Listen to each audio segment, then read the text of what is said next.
Email registratsiya qilish uchun aeroportda bojxona deklaratsiyasini to'g'ri to'ldirishda va oson to'ldirish yo'lini ko'rsatamiz. Juda ko'pchilik noto'g'ri to'ldiryapti, qiynalyapti to'ldirgani. Shuni noto'g'ri to'ldirsangiz 1 milliondan 10 milliongacha telefoningizga qarab qimmat pul to'lashingiz mumkin.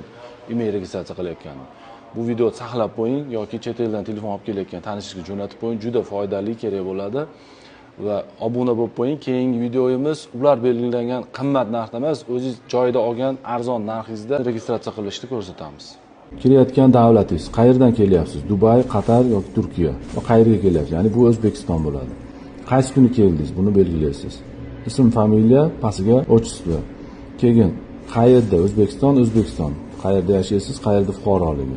Tug'ilgan yil, oy va kun. Keyingisi pasport serial raqami, qizil pasportingizniki. Erkak, ayollik belgilaysiz. Yoningizda farzandlar yo'q deb belgilaysiz. Bu yerga hammasiga yo'q deb chiqasiz. Bu telefonga aloqasi yo'q joy. Bu yerga imzo qo'yasiz.